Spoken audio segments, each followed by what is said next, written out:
Laurent Maisonnave, The Laurent sur Internet et The Agence pour ma compagnie.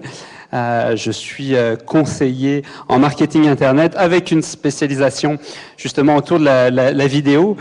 Et la vidéo sociale, là je vais vous en parler, mais je serai prêt à en parler plus amplement avec vous. Sachant qu'on est sur un camp, un media camp, ça se veut très ouvert. Je vais faire une intro rapide sur le sujet. Je vais laisser ensuite la parole à François.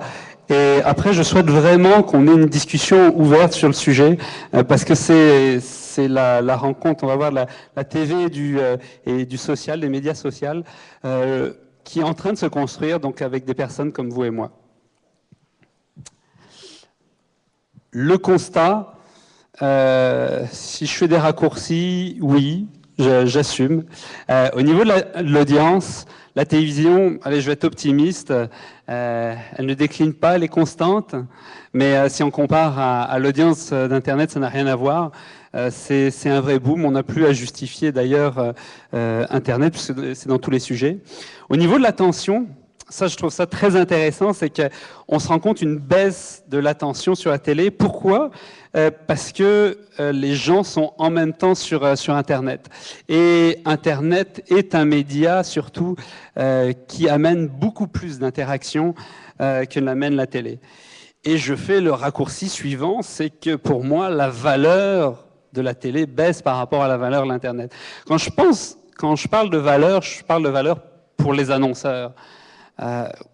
Quand je fais une campagne d'image à la télévision et que j'ai 60% de mon audience qui pianote en même temps sur Internet, oui, ils ont peut-être vu ma campagne, mais ils n'étaient pas forcément concernés par le message qui est passé sur Internet. Qui passait sur la télévision. Au Canada, pour parler de ce qui nous concerne, Internet, pour la première fois cette année, est passé au-dessus de la télévision en termes de temps consommé. Moi, je ne pensais pas qu'on passait autant de temps chaque semaine. Alors, vous voyez peut-être pas, mais c'est 18,1 heures sur Internet par semaine et 16,9 pour la télévision. Je ne pensais vraiment pas qu'on avait autant de temps. Mais sur une étude faite aux États-Unis, ce sont 60% des Américains qui disent, ou qui avouent utiliser le web en même temps qu'ils regardent la télévision. Bon, l'illustration est un peu vieille, elle date de 98. On voit qu'il y a déjà des personnes qui étaient branchées quand ils regardaient la télévision. Mais pour le constater, moi-même, à la maison, quand on est dans le salon, avec ma femme, on regarde un match des Canadiens à la télé. On a chacun notre laptop sur les genoux et on commente sur Facebook le match. Je ne sais pas si ça vous est déjà arrivé. Et on voit nos amis qui commentent en même temps. Mathieu me confirme. Et ça, oui, je suis hyper connecté. Bon, ma femme est dans l'hôtellerie, donc elle n'est pas dans le web. Mais c'est une tendance qu'on voit de plus en plus. Et avec l'arrivée de l'iPad, qu'on appelle déjà le deuxième écran du salon, c'est une réalité qui se développe de plus en plus. La bonne nouvelle, c'est que Internet a quand même toujours... La télévision a toujours autant de succès. Les gens aiment regarder la télévision. Principalement pourquoi ? Pour les grands moments sportifs. Un match de Canadiens, Bruno a beau dire, là, mais j'étais avec Jean-Luc Sancartier tout à l'heure, regardez un match de Canadiens en différé, il faut vraiment être coupé du monde entre le moment où on l'enregistre et le moment où on le regarde, parce que ce qui est prenant, c'est de le regarder en direct. Ce qui est encore mieux, c'est d'être dans l'aréna, bien sûr, mais avec une bande de copains, de le regarder en direct, on vit quelque chose, on partage quelque chose, et ça, c'est fort. Dans les autres grands moments, il y a les débats politiques ou les débats d'actualité.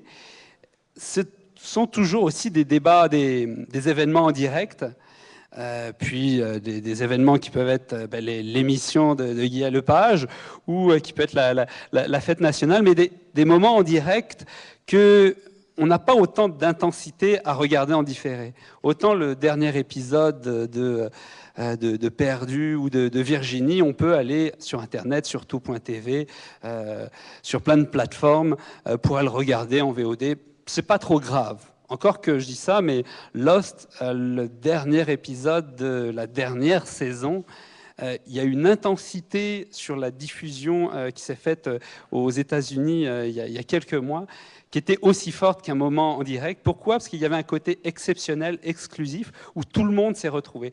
Donc c'était un peu un direct, même si c'était une émission enregistrée.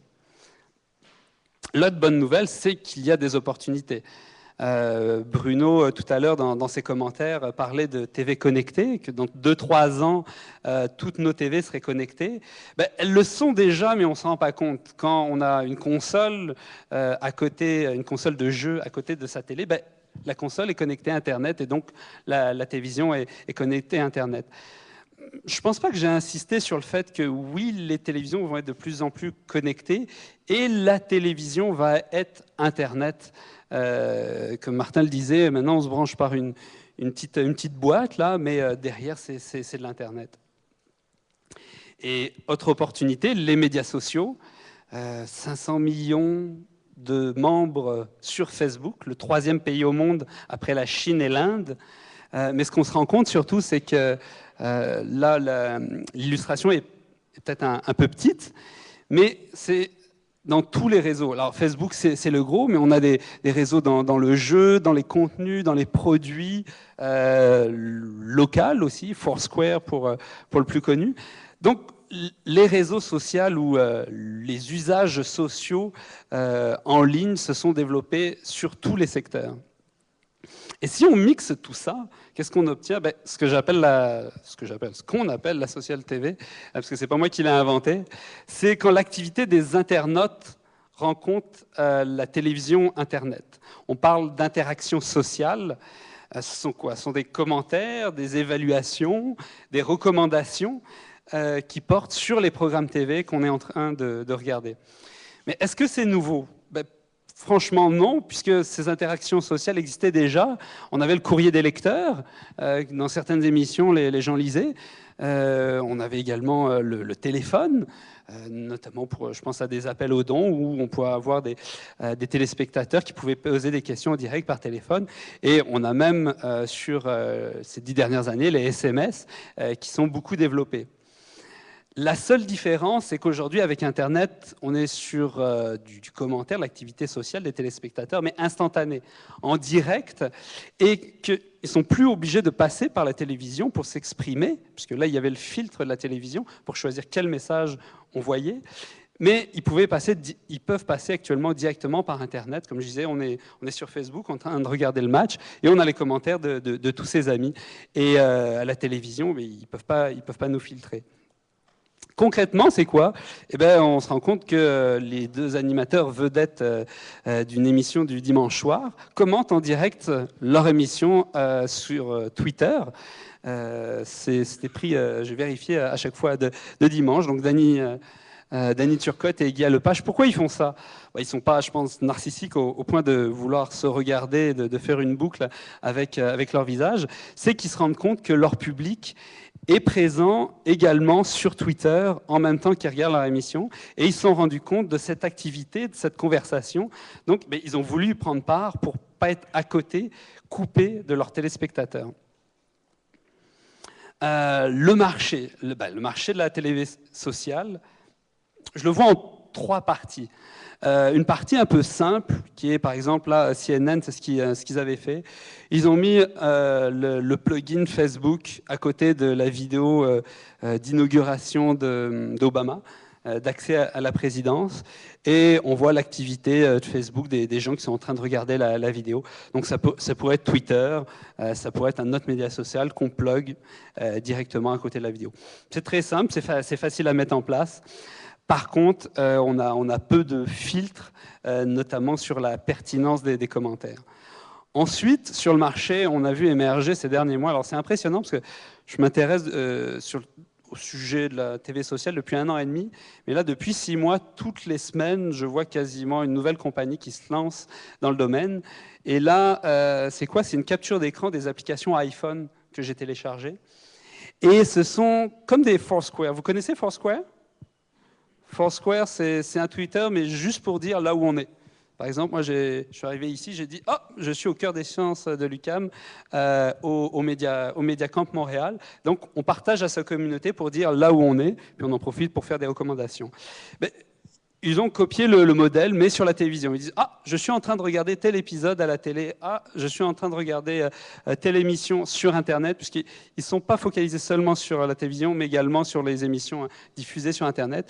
Et donc, chacun à leur manière, mais finalement tous de la même, ont pris cette micro-niche des gens qui s'expriment en direct sur les programmes TV. Ce qui est intéressant, c'est que c'est simple à utiliser, facile d'accès. Par contre, en s'intéressant à une micro-niche, ben forcément, on a peu de monde. Et quand vient le moment pour un média de choisir avec qui je vais travailler, c'est pas évident parce qu'aucun n'a la masse critique et aucun ne peut récupérer tous les commentaires qui concernent son émission. Et la troisième partie du marché, ce sont carrément les télédiffuseurs, les chaînes de télévision qui se mettent à développer justement des plateformes de TV sociale. Dans ce cas-ci, l'image est vraiment sombre. Il s'agit du e-player de BBC qui fait exactement ça, qui offre aux téléspectateurs, où qu'ils soient sur Internet, de commenter en direct les émissions de la BBC. Et ces commentaires viennent apparaître sur la télévision.